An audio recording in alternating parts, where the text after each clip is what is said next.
extravío es que lo bueno del Alzheimer es que uno va a conocer gente nueva todos los días. Eso por lo menos me trae consuelo. Pero qué alegría y qué gozo. La verdad me dio mucha pena tener que decir, ya yo me coreanicé, chico, ¿cómo voy a pedir la dirección en mi ciudad amada de Maracaibo? Pero la verdad es que créanme que se puede perder algunas nociones cuando uno de alguna manera tiene algún tiempo sin venir por acá. Qué alegría, qué gozo, en verdad un honor y una bendición extraordinaria el poder estar en esta preciosa casa de oración. Tengo memorias indelebles de este precioso lugar. Aquí gran parte de las reuniones que nosotros como estudiantes universitarios de la Universidad del Zulia, estoy hablando hace un poco menos de 30 años, en los años 90, finales de los años 90, nosotros tuvimos muchísimos encuentros acá en donde pudimos gozarnos, ser edificados, y esta iglesia pues cobijó a gran parte de ese esfuerzo que nosotros adelantamos en el sector universitario y que sirvió también como un lugar para nosotros predicar. Créanme, aunque ustedes no lo crean, esto es algo que hice memoria hace un momento después de escuchar esa preciosa coral. Nosotros tenemos una coral, yo soy un enamorado del canto coral, yo estoy, y creo, como lo vamos a ver dentro de unos minutos, uno puede conocer mucho de una iglesia por la forma en la que la iglesia canta, qué canta, qué traduce a la hora de adorar. Y de alguna manera, cuando estaba escuchando esas preciosas melodías, recordé que este fue el primer lugar donde yo canté en una iglesia, muchacho. Y yo dije, esto fue tremendo, aquí me estrené yo, que pensaban ellos que yo cantaba, y como verán, estoy predicando. Qué buen, como cantante soy, dicen algunos, un buen predicador.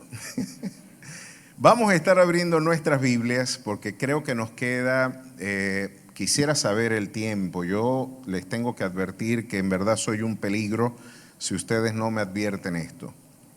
Vamos a abrir nuestras Biblias, por favor, en el capítulo número 3 del libro del profeta Habacuc.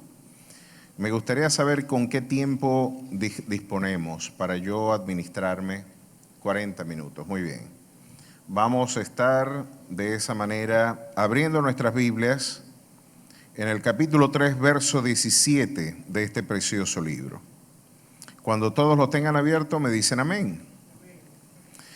Y pienso que tenemos un material y aquí tenemos un extraordinario texto. Yo soy un enamorado de la literatura sapiencial hebrea y creo que por mi propia formación académica, que es de carácter filosófico, la literatura sapiencial siempre ha sido pues un referente permanente en mi búsqueda, en mi lectura, en mi reflexión. El libro de Eclesiastés particularmente, el libro de Job, aquel maravilloso, esa obra monumental de la literatura universal, el libro de Job, al que Carlyle, Soren Kierkegaard, hombres como Chesterton llegaron a denominar quizás como la obra más excelsa de la literatura universal.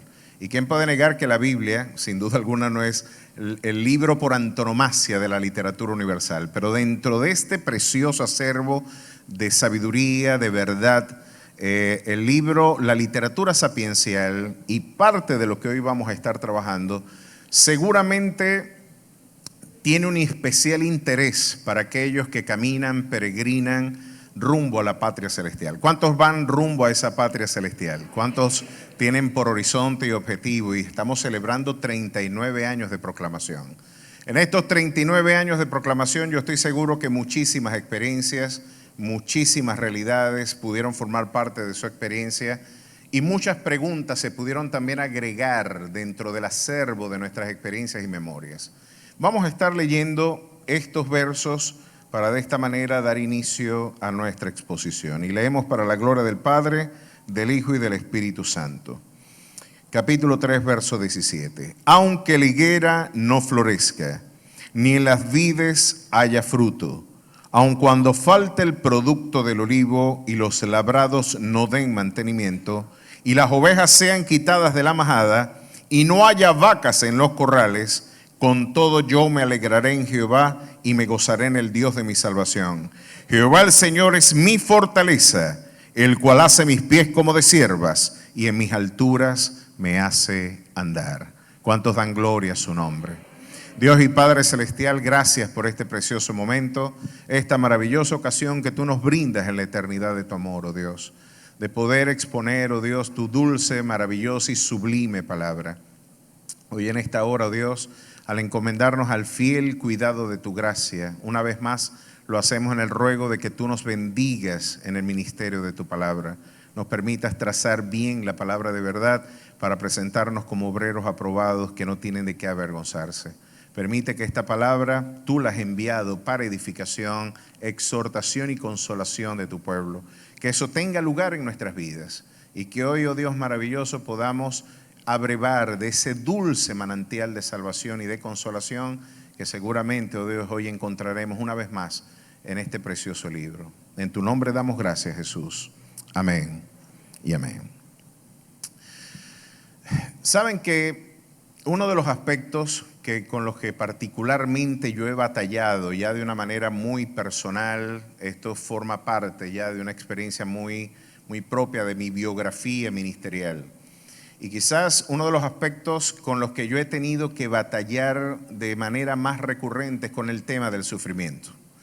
El tema del sufrimiento ha sido un tema que, como lo diría el editor en jefe de Christianity Today, el hermano Philip Yancey, hoy tengo alguna distancia crítica con mi querido hermano después de haber abrevado tanto de su literatura y después de que grandes obras de la literatura contemporánea, de nuestra teología de divulgación contemporánea tuvieron expresión a través de su pluma. Hoy me distancio porque gran parte de este progresismo teológico, lamentablemente, incluso nuestras iglesias bautistas han abrevado. Pero al margen de las diferencias que yo pueda tener con él, y siempre hago este paréntesis, porque hay que discriminar entre citar un pensamiento y suscribir plenamente lo que el autor afirma. Él en uno de sus libros extraordinarios, con un título seductor, él lo llamaba ¿Dónde está Dios cuando se sufre? Y Desilusión con Dios, dos obras monumentales, de alguna manera de teología de divulgación, que tuvieron y que fueron el antecedente de la obra de James Dobson, Cuando lo que Dios hace no tiene sentido. Una obra que tuvo una divulgación expansiva, extraordinaria, también a finales de los años 90. Y él decía que quizás una de las experiencias más universales de la condición humana es precisamente el sufrimiento. Y yo particularmente, después de haber transitado por la escuela de filosofía y después de transitar por tantas experiencias personales, por supuesto que esta concepción, esta definición, para mí fue absolutamente fascinante. Yo decía, es cierto, ¿quién no ha sufrido? ¿Quién no ha tenido de alguna manera una experiencia desgarradora, cara a cara, con momentos, circunstancias, aflicciones, realidades que usted nunca puso en agenda y que de alguna manera nunca estuvieron en el presupuesto de su agencia, de su agenda de vida? De alguna manera la experiencia del sufrimiento quizás es uno de los aspectos que universalmente la condición humana indefectiblemente ha tenido que abrevar. Y uno de los problemas con los que filosóficamente precisamente yo tuve que lidiar mientras transité por la escuela de filosofía era precisamente, bueno, ustedes se imaginarán un creyente en medio de marxistas, de materialistas dialécticos, estudié con feministas y feministas postestructuralistas, de estas de las que están ahorita matrimoniadas con la idea de que la autopercepción es el criterio de la identidad del género y que no existe ningún tipo de arraigo biológico con la identidad del sujeto. Estas concepciones que hoy están lesionando incluso nuestras libertades civiles. Estudié con gente como esa, estudié incluso con un tipo que afirmaba que era alienígena, imagínense eso. Tipo que estaba, yo decía, pobrecito, el tipo está ya de psiquiátrico, ¿no? Sin embargo, él estaba allí. Y uno tenía que lidiar con todas estas reflexiones y pienso que es uno de los imperativos que la iglesia tiene que asistir. La gran comisión pasa por aquello que el apóstol Pedro escribía en su primera epístola, en el capítulo 3, verso 15, de que siempre debíamos estar preparados para que con mansedumbre y reverencia pudiésemos presentar defensa ante todo aquel que demande razón de nuestra esperanza. Hoy la iglesia no. Yo pienso que este fue un quebranto lamentable del siglo XX. Uno de los grandes escollos que el primer tercio del siglo XX nos dejó cuando el diálogo con la academia nos sacó esencialmente de lo que tradicionalmente en nuestras tradiciones teológicas nosotros habíamos tenido, una presencia apologética, aún en los sectores académicos y universitarios. Sin embargo, yo lidiando con estas reflexiones, uno de los problemas con los que yo tuve que afrontar en mi escolaridad era precisamente esa pregunta. Si Dios es bueno y es todopoderoso, ¿por qué existe el mal y el sufrimiento? Y no se equivoca gran parte de la apologética en 21 siglos de peregrinación, en que quizás estamos ante la pregunta por antonomasia de la filosofía cristiana. El problema del dolor, del mal, el problema del sufrimiento. Y así lo había planteado Epicurio. En el dilema de Epicurio, un dilema que hasta el día de hoy sigue atormentando a los creyentes, era que Dios no podía existir por esta razón. Si Dios es todopoderoso, de existir no puede ser bueno. Porque si tiene todo el poder para impedir el quebranto universal, debe ser que no existe bondad en él para impedirlo. O si es bueno, no es todopoderoso, porque a lo mejor él tiene el deseo de impedir el dolor de la gente. Quiere impedir el cáncer, quiere impedir la muerte de un niño, quiere impedir los tsunamis, quiere impedir los terremotos como el de Turquía, evento dantesco el que vimos. Y cada vez parece que van increciendo estos eventos, ¿no? Sin embargo, a pesar de que Él es bueno, no tiene el poder de revertir esa agenda. Él quiere, pero no puede. Y concluía Epicurio algo de lo que no podemos escapar, porque como iglesia tendremos que dar defensa de nuestra fe. Es una muy buena pregunta. Yo sé que es una pregunta que incluso puede sonar irreverente a nuestros oídos solamente acostumbrados al aparato litúrgico de nuestra iglesia. Pero cuando salimos del ejercicio litúrgico y afrontamos la experiencia interinstitucional con el mundo, como agencia misionera, indefectiblemente vamos a tener que afrontar estas preguntas. Y preguntas que quizás son planteadas en otros términos, como lo dijo un poeta de Paraguaná en una ocasión. No me impongan Padre Nuestro, porque el poquito de voz yo lo guardo para preguntarles algo que me quema más adentro que la tos. ¿Qué quiere decir bienaventurado? Porque lo de pobre me lo sé yo. ¿Por qué aumentan más los mercaderes del templo que los panes de Jesús? Esto es lo que Epicurio planteó en otros términos, en vocabulario poético de la trova contemporánea. Y la pregunta, o más bien el dilema que nos legó Epicurio, que fue uno de los sectores, los epicúreos en el Areópago de Atenas, recuerdan por allá en el libro de los Hechos, uno de los sectores que impugnó la proclamación del Evangelio en el siglo I, precisamente fueron los estoicos y los epicúreos. Pues Epicurio, cuando Pablo estaba hablando en el Areópago, estaba dando una respuesta frente a gran parte de las inquietudes que el mundo helenístico tenía para aquel entonces, pero que sigue siendo un tormento para hoy. A lo que concluye Epicurio, y disculpen la digresión, él afirmó diciendo algo: no puede existir Dios, por lo tanto, porque si es todopoderoso y no es bueno, no puede ser Dios. Y si es bueno, pero no es todopoderoso, tampoco puede ser Dios. Para que la naturaleza divina sea divina, tiene que congregar esos dos elementos, omnipotencia y bondad. Como no están presentes, porque evidentemente el mal es un escollo para la presencia, o más bien para la existencia de Dios, ellos concluían: Dios no existe. Y parece que esta fue una pregunta que no solamente se hizo Epicurio. ¿Por qué yo estoy hablando de esto en el aniversario de una iglesia? Una muy buena pregunta, ¿no? Y es que después de 39 años, saben que 40, no me gusta la cabalística, ni la numerología como criterio hermenéutico. Sin embargo, es evidente que fueron 40 años los que afrontó Israel en el desierto, ¿verdad? 40 días estuvo nuestro Señor también en el desierto, afrontando un ayuno.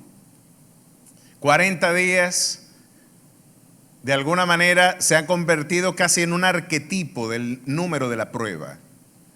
Y es interesante que en 40 años quizás tenemos, al igual que Moisés en el capítulo 8 de Deuteronomio, por allá en los montes de Moab, hacer una retrospección de algunas de las realidades que hemos vivido.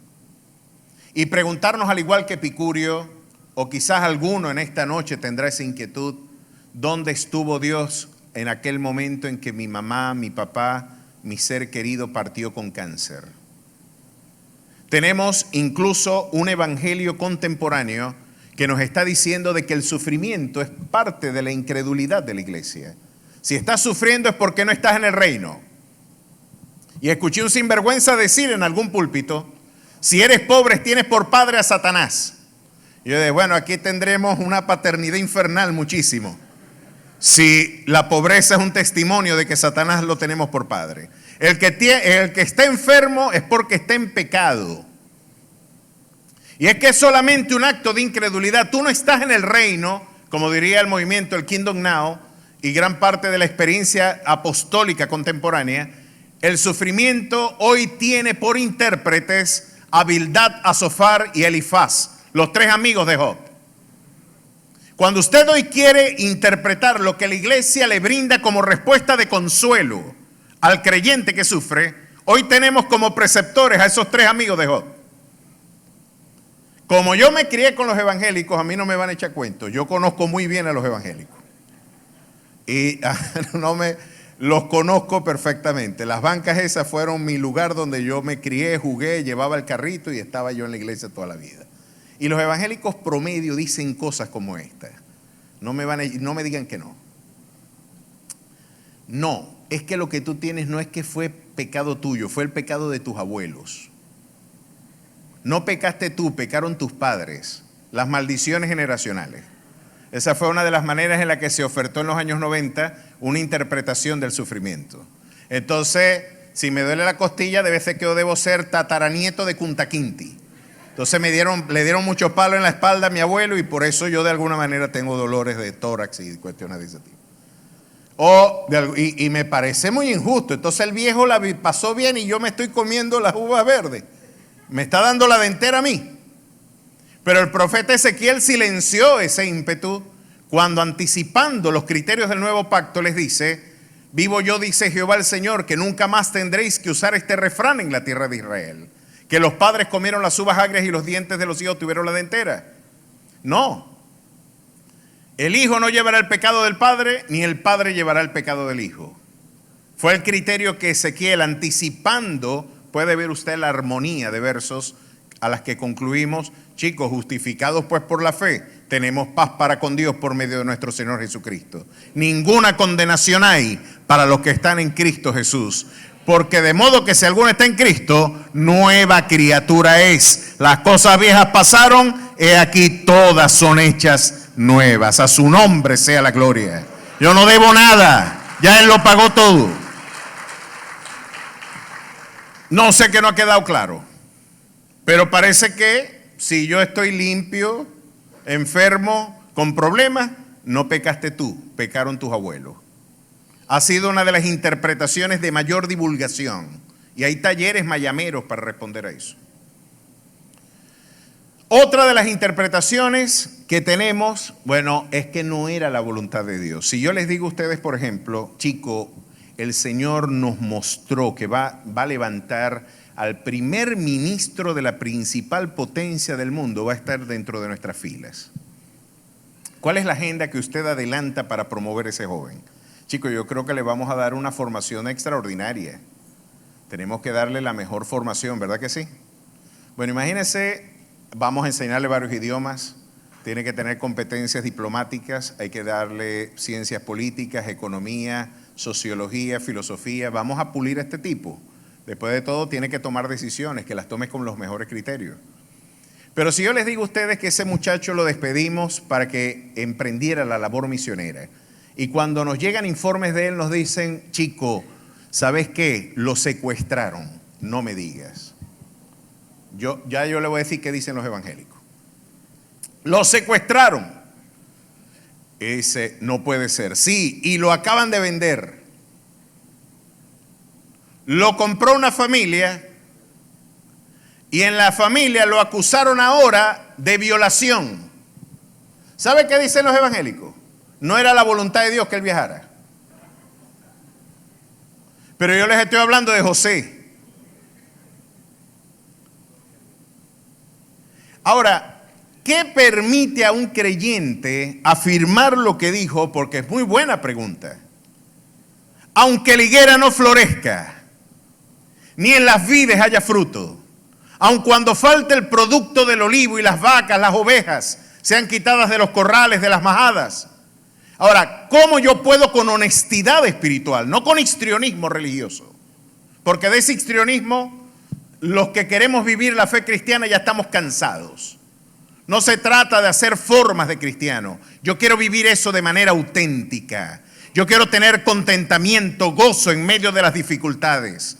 ¿Cómo puedo yo cantar así cuando las circunstancias me invitan quizás a cantar de otra manera? Y para que usted vea que esto no es retórica, vamos a ver algunos cánticos peligrosos que están en la Biblia. Usted dirá, versos que, sabe que cuando usted inicia un culto, habitualmente tomamos un texto de inicio, ¿verdad? Una perícopa que sirve, en este caso, de apotegma fundamental. Vamos a arrancar desde aquí, adorando a nuestro Dios. Pero si usted abre la Biblia al azar, tenga cuidado que no le caiga en el capítulo 20 del libro de Jeremías. Tenga cuidado porque aquí usted va a ver cantando a alguien de una manera quizás poco apropiada.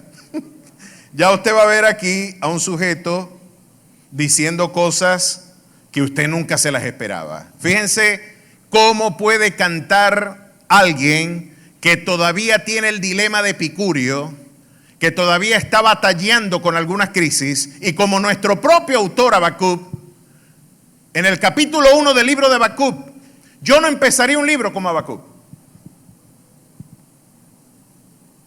Y usted dirá, qué pretencioso, ¿piensas que puedes hacerme? No.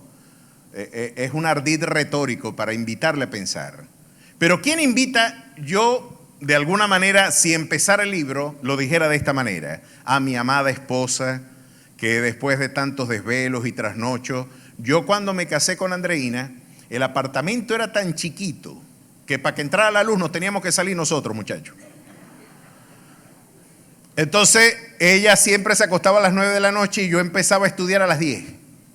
Entonces, cuando ella se estaba durmiendo, yo prendía la luz porque yo soy animal nocturno.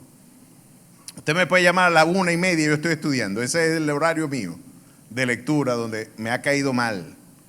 Y por eso estoy en cambios de horario, ¿no? Sin embargo, yo le prendía la luz y yo la veía casi llorando: chico, apaga la luz. Y yo, pero es que apenas voy a empezar a estudiar. Pues yo tendría, al terminar ese libro, decirle a mi amada esposa que se aguantó todos los trasnochos: cuánto te amo, mi amor. Y le digo todo lo que le tengo que decir y me luzco y me gano unos puntos ahí. Pero yo no empezaría un libro como Habacuc. ¿Sabe cómo empezó Habacuc ese libro? ¿Hasta cuándo clamaré a ti y tú no escucharás? Búsquelo en el capítulo 1. Así se canta en esa iglesia. Vamos a abrir nuestro himnario en el himno: ¿hasta cuándo clamaré a ti y tú no escucharás? ¿Se imagina ese himno? Porque estamos hablando de canciones. El doctor Alfredo Tecpox, editor en jefe de la NBI, con la que tengo algunas también diferencias, seguramente, y ustedes sabrán por qué, pero él afirmó algo interesantísimo. Hay un porcentaje elevadísimo de poesía hebrea que nosotros no hemos logrado discernir en nuestra clasificación literaria dentro de la configuración y redacción de documentos del Antiguo Testamento. Es decir, los libros poéticos no solamente son los que tradicionalmente pensamos. Estamos ante un documento que tiene un valor poético en términos de literatura hebrea. Habacuc.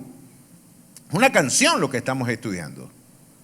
Ahora, si usted explora esta otra forma en la que el sermón de Jeremías se presentó, miren, usted ha visto la carta de renuncia de algún pastor. Aquí le voy a presentar la carta de renuncia de un pastor. Capítulo 20, verso 7. Me sedujiste, oh Jehová, y fui seducido. Más fuerte fuiste que yo y me venciste. Cada día he sido escarnecido, cada cual se burla de mí. Porque cuantas veces hablo, doy voces, grito, violencia y destrucción. Porque la palabra de Jehová me ha sido para afrenta y escarnio cada día. Permítame ubicarle en el contexto de Jeremías. Usted va a entender perfectamente a Jeremías con este ejemplo. ¿Saben lo que Dios le dijo a Jeremías que predicara? Escúcheme y usted va a entender el agravio que significó el sermón que tenía que presentar Jeremías a una nación que estaba en abierta apostasía y rebelión con Jehová. ¿Qué le dijo el Señor? Dile a esa gente que una potencia imperial del norte les va a sitiar. Va a haber un sitio militar. Va a haber una transición política. Y esa nación del norte les va a oprimir y los va a convertir en esclavos. Predique ese sermón ahorita y a ver si usted no se va a meter en problemas. Eso fue lo que le dijeron a Jeremías que dijera. Y usted imagínese dentro de las paredes de Jerusalén tener que decir, es estéril tu esfuerzo por resistir a Nabucodonosor. Dios va a cumplir su propósito y aún las mujeres se van a comer a sus hijos. ¿Se puede usted imaginar lo impopular de ese sujeto? Pues cuando ya la soledad empezó a tocar la puerta, cuando el dolor, la soledad, la incomprensión empezó a azotar la conciencia de Jeremías, miren lo que terminó diciendo en el siguiente verso. Y dije, no me acordaré más de él, ni hablaré más en su nombre. No obstante, había en mi corazón como un fuego ardiente, metido en mis huesos. Traté de sufrirlo y no pude. No hablaré más de él, ni me acordaré más de su nombre. ¿Qué estás diciendo? ¿Que vas a renunciar a la fe? ¿Que eres un apóstata? Me encanta que esto esté en la Biblia. ¿Sabe por qué? Porque este hombre me enseña que yo puedo ser sincero para con Dios. Y sin falsos y sin histrionismos, sin coreografías prefabricadas. Este hombre ahora le va a decir a Dios algo sorprendente. Si tiene cinturón de seguridad, abrócheselo, porque lo que va a decir aquí es escandaloso. Capítulo 20, verso 14. Maldito el día en que nací. El día en que mi madre me dio a luz no sea bendito. Maldito el hombre que dio nuevas a mis padres diciendo, hijo varón te ha nacido, haciéndole alegrar así mucho. Y sea el tal hombre como las ciudades que asoló Jehová y no se arrepintió. Oiga gritos de mañana y voces a mediodía. Yo en mis lecturas juveniles decía, Amundo, ¿y qué culpa tiene ese hombre de que él haya nacido? Y está maldiciendo al hombre que anunció que hijo varón le había nacido. Maldijo el día de su nacimiento. Tenga cuidado con abrir la Biblia en algún verso y empezar el culto con este, ¿no? Imagínate, abra sus Biblias. ¿Cuántos han venido con gozo? Abra su Biblia en Jeremías capítulo 20, verso 14 y dice así, maldito el día en que nací. Oye, la verdad es que es estridente. ¿Qué hace esto aquí? Creo que es interesante cómo este tema es un tema fundamental para la perseverancia de los santos. Quizás uno de los grandes escollos con los que usted en 39 años de peregrinación, los que hemos tenido que palpar el exilio, los que hemos tenido que palpar la indignidad de salarios menoscabados, los que hemos tenido hoy que ofrecer ser, yo particularmente soy docente universitario y yo estoy pagando para dar clases. Estoy pagando para dar clases. Yo gasto más en ir a la universidad que lo que yo percibo como remuneración. Esta iglesia entiendo, más de 1000 personas se han mudado de ella por razón de incomodidad social y política. Y usted a lo mejor terminará preguntándose como Habacuc, ¿hasta cuándo padecerá el justo y el impío prospera en su camino? ¿Hasta cuándo clamaré a ti, tú no escucharás? ¿Cuándo la rueda dará la vuelta y los que están abajo se pondrán una mesa arriba. ¿Cuándo será exhibida mi justicia como la luz y mi derecho como el mediodía? O quizás usted canta como Asaf. Ciertamente es bueno Dios para con Israel, para con los limpios de corazón. Pero en cuanto a mí, casi se deslizaron mis pasos, porque tuve envidia de los impíos al ver la prosperidad de ellos. Porque no tienen congojas por su muerte. Su vigor está entero. Logran con creces los antojos de su corazón y se mofan y hablan con altanería diciendo, ¿cómo lo sabe Dios? ¿Hay conocimiento en el Altísimo? Estos inicuos, sin ser perturbados, lograron riquezas. Y luego el salmista dirá algo impresionante. Pero yo todo el día he sido azotado. Y la pregunta que tenía el director de culto era, ¿cómo yo puedo afirmar si tú en Deuteronomio nos dijiste que la bondad, la justicia, se puede traducir en virtud, en prosperidad, en bendición? ¿Por qué prospera el inicuo y es afligido el justo? Pues la pregunta sigue latente y para cantar de manera auténtica tenemos que responder esta pregunta. Me resulta fascinante que Jeremías nos haya dejado esto acá. Pero como ya se nos está acabando el tiempo, yo tengo que adelantar la forma en la que yo ministerialmente y personalmente he resuelto esta crisis para mi consumo personal. Tengo que confesar que sería una absoluta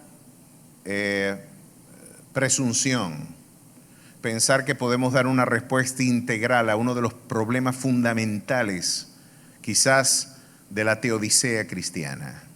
Estamos ante un abismo, ante algo que promueve vértigo espiritual.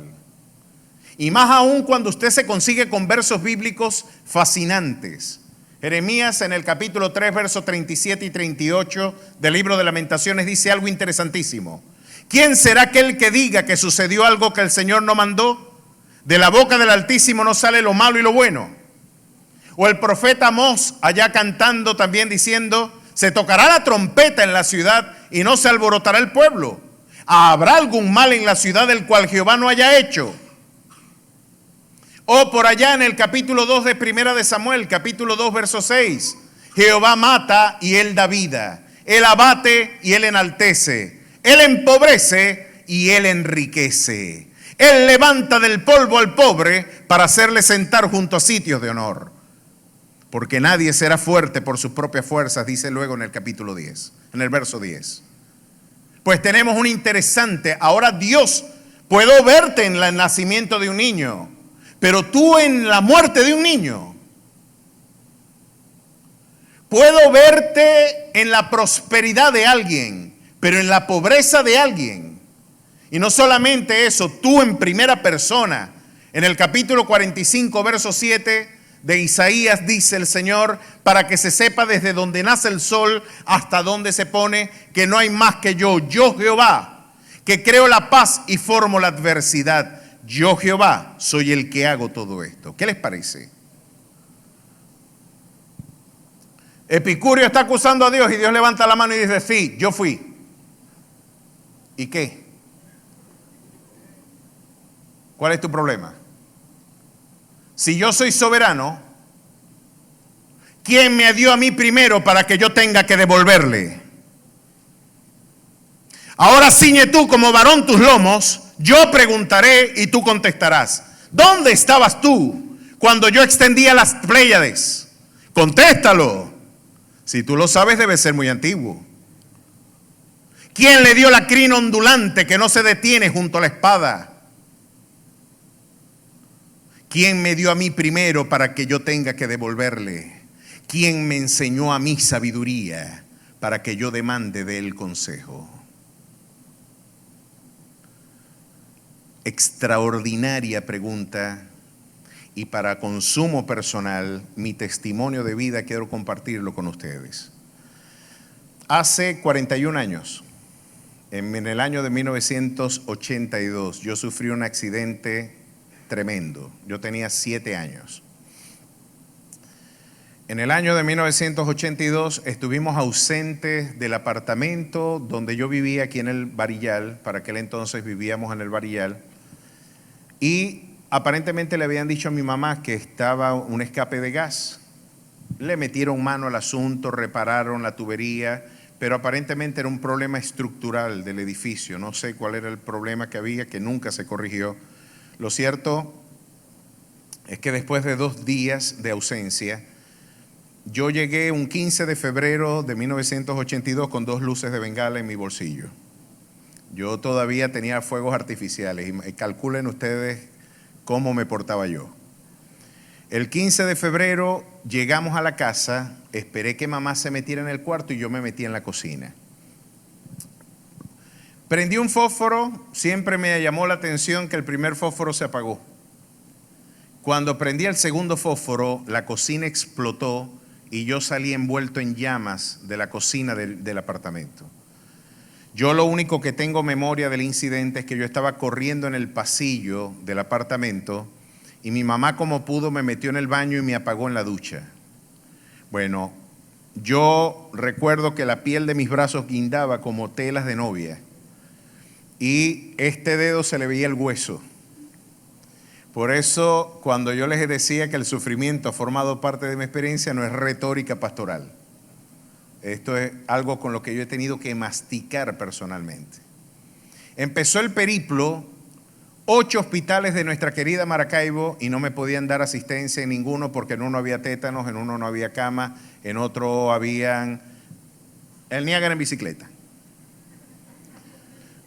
Pero entonces yo debo ser primo hermano el coyote, el correcamino o algo así, porque entonces la ambulancia donde yo iba, además de ir quemado, chocó y llegué machucado también. Entonces, no contento con tener lesiones de 3er grado en mi cuerpo, llegué y se estrelló contra un Capri y me dicen que eso quedó como un acordeón, porque ya para ese momento yo estaba dormido, me habían dopado. El dolor es inefable, como ustedes podrán imaginarse. Mi propia madre, cuando me meten en la unidad de cuidados intensivos, me reconoció fue por los pies. Porque ella me dice que tenía la cara más grande que las personas que estaban allí, inflamadísima. Los ojos se me quemaron, me dice que eran blancos totalmente. Me dieron 1% de vida. Eso es para no decir nada, pues. Vamos para que se agarre de algo la señora. Tiene 1% de vida. Recuerdo que mi querido pastor José Inciarte en una ocasión me dijo: yo no te visité porque yo creía que vos te ibas a morir. Hasta el pastor me desahució. Yo estaba liquidado. Lo cierto, mis queridos hermanos, fue que el tratamiento que tenían que aplicarme a mí para 1982 era un tratamiento increíble. Yo no sé, eso gracias a Dios cambió y creo que aquí deben haber médicos que a lo mejor ilustren esto mejor que yo, pero a mí cada 2 horas raspaban la piel de mi cuerpo en una tina y tenían que quitarme los desperdicios de piel de mi carne, pero cada 2 horas, de 12 a 2, de 2 a 4, de 4 a 6, en un dolor interminable que yo decía, pero ¿cuál es la necesidad de esta tortura? Lo cierto es que un niño de 7 años, que piensa como un niño, veía a sus 2 padres llorar así a mano derecha en la habitación y yo estiraba los brazos y le preguntaba, les gritaba suplicando, pero si papi me ama, ¿por qué no me saca de aquí? ¿Será que no tiene fuerza? ¿Por qué si ellos me aman no hacen algo por mí? ¿Por qué solamente están llorando y no se mueven a asistirme? ¿No ven que estas 2 mujeres me están atormentando? Y yo lloraba y les suplicaba y ellos lo único que hacían era llorar y permitir que eso sucediera en mi vida. Lo cierto es que ahora yo entiendo que mis padres me amaron más de lo que yo podía entender. Porque si por el sentimentalismo de ellos hubieran impedido ese tratamiento, yo no estuviera compartiendo el 39 aniversario de esta preciosa iglesia. Y 39 años y 41 años después, hoy puedo ver que mi padre vio mucho más allá de lo que yo podía ver. Yo veía solamente 2 metros cuadrados de sangre, de desperdicios de mi cuerpo, de un dolor inefable, imposible de traducir, pero ellos me veían casado, graduado, llegando a la consecución de los objetivos que se habían trazado para mí. Ahora yo puedo ver que mi padre, a pesar de su aparente ausencia, realmente me estaba amando. Yo le invito a que usted extrapole esta definición al ámbito de la soberanía de nuestro Dios. Porque el Rey al que nosotros adoramos es Rey soberano. Es el Rey de reyes y Señor de señores. Él es el que era, el que es y el que ha de venir. Él es el Dios todopoderoso. A su nombre sea la gloria. Y yo puedo decir, sí, ¿sucedería algo en tu vida que Jehová no mandó? Pues no. Todo lo que sucede en mi vida, Jehová lo administra. Yo no tengo que arrebatarle a Satanás nada, porque a mí no me quita Satanás nada. A mí el que me lo quita es el Señor. Y si usted lee el libro de Job y entiende bien su prólogo, Satanás no podía dar un palmo al frente si Dios antes no le daba el permiso. Así que a mí me trae muchísimo consuelo pensar y entender que el Dios al que yo adoro es el Dios que administra mi dolor y también mi sonrisa. Es el Dios que administra mi pobreza y el Dios que administra mi riqueza. El Dios que administra mi sufrimiento y el Dios que administra mis momentos de plenitud. Yo puedo ver que Él está gobernando cada circunstancia.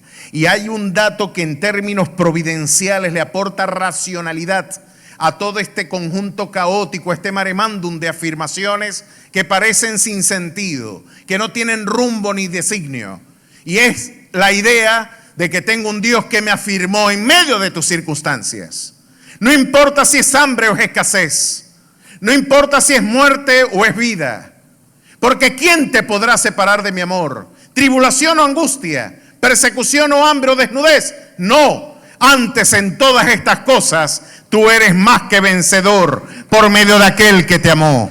Por lo cual puedes estar seguro de que ni la muerte ni la vida, ni ángeles ni principados, ni potestades, ni lo presente ni lo porvenir, ni lo alto ni lo profundo, ni ninguna otra cosa creada te podrá separar del amor de tu Dios, que es en Cristo Jesús, Señor nuestro. ¿Cuántos pueden glorificar a ese maravilloso Dios? ¿Cuántos pueden verle aún en medio del dolor? Pues me fascina pensar que en nuestra peregrinación Dios tomó la gentileza de darnos algunas interpretaciones.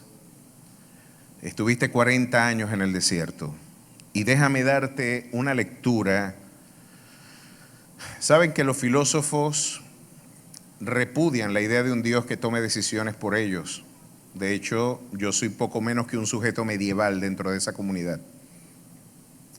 Un pastor que afirme la idea de la providencia soberana de Dios es un medieval. Nada que ver, el hombre es autónomo y soberano. Diría Jean-Paul Sartre que estamos condenados a la libertad. Y el hombre es aquel que construye con aquellos que hicieron de él. Esa autonomía radical y absoluta es la que ha pretendido deificar la condición antropológica. El hombre es Dios.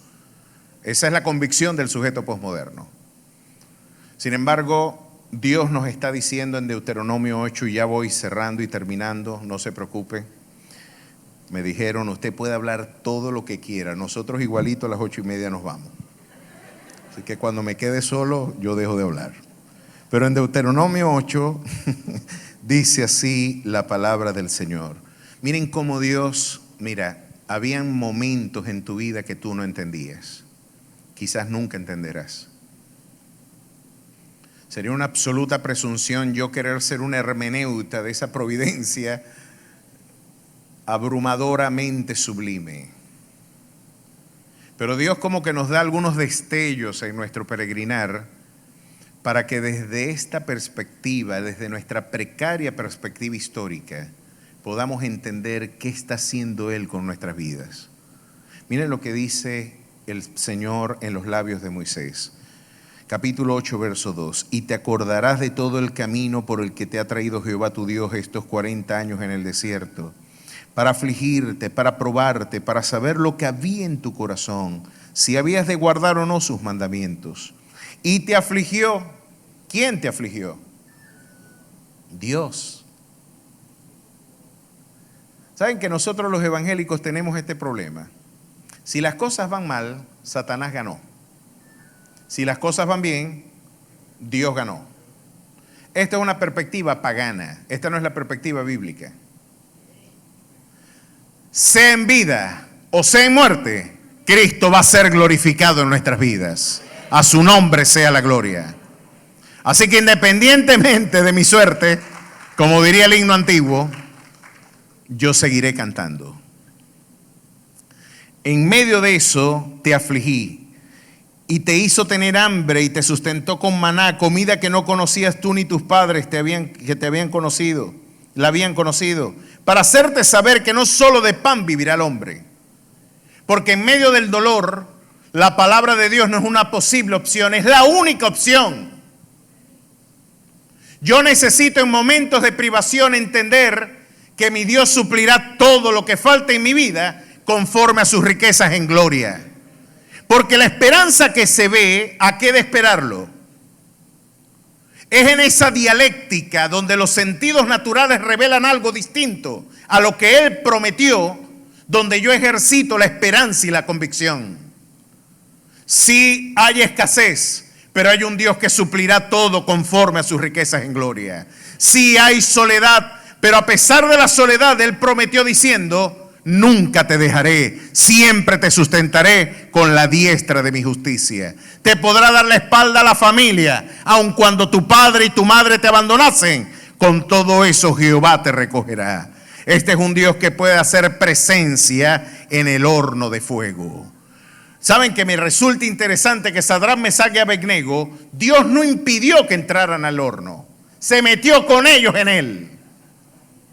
Porque Él dijo: yo tengo que honrar mi promesa. Yo les dije que estaría con ellos siempre. Y cuando tú te preguntas ¿dónde está Dios? Exactamente al lado tuyo, porque Él es cercano a los contritos y quebrantados de espíritu. Miren lo que Dios sigue, y con esto vamos cerrando. No suceda que comas, verso 12, y te sacies, y edifiques buenas casas en que habites, y tus vacas y tus ovejas se aumenten, y la plata y el oro se multipliquen, y todo lo que tuvieres se aumente, y se enorgullezca tu corazón, y te olvides de Jehová tu Dios, que te sacó de la tierra de Egipto, de casa de servidumbre, que te hizo caminar por un desierto grande y espantoso, lleno de serpientes ardientes y de escorpiones, y de sed, donde no había agua, y Él te sacó agua de la roca del pedernal, que te sustentó con maná en el desierto, comida que tus padres no habían conocido, afligiéndote y probándote para la postre hacerte bien. Porque este es el dato que le aporta racionalidad a este caos. A los que amamos a Dios, todas las cosas contribuyen para el bien. Estos a los que conforme a sus propósitos hemos sido llamados. ¿Cuántos han sido llamados a ese propósito? ¿Cuántos pueden alabarle? ¿Cuántos pueden glorificarle? ¿Cuántos pueden confiar que a pesar del silencio hay designio providencial en nuestras vidas? No te entiendo, y me resulta interesante que así cantó Habacuc, aunque conjunciones adversativas. Una conjunción adversativa en gramática es esa realidad que congrega dos realidades que están en antagonismo, ¿no? Usted puede decir: la muchacha es muy bonita, pero ya usted sabe lo que espera por ese pero. Cuando le llevan la novia a la muchacha y a la mamá no le gusta la muchacha. Es muy bonita, ¿cómo no? Pero... y usted puede esperar el zarpazo ahí. Está sabroso, pero... ay, mi madre, usted está a punto de meterse en problemas con el que cocinó. Ese pero ya anticipa una crisis. Y la construcción de un poema con conjunciones adversativas me está diciendo que Habacuc estaba viviendo en realidades que estaban en abierta oposición a su esperanza. Aunque la higuera no florezca, ni en las vides haya fruto, aun cuando falte el producto, ¿saben lo que está diciendo? Se me está cayendo el mundo. No hay nada, no hay un motivo terrenal para seguir adorando. Pero a pesar de lo que estoy viviendo, a pesar de que la higuera no florece, a pesar de que las vides no están dando fruto, a pesar de que las vacas y las ovejas fueron quitadas de la majada y de los corrales, con todo yo me alegraré en el Dios de mi salvación, el cual hace mis pies como de ciervas y en mis alturas me hace andar. ¿Cuántos pueden adorar a Dios de esa forma? ¿Cuántos pueden y anhelan conocerle así?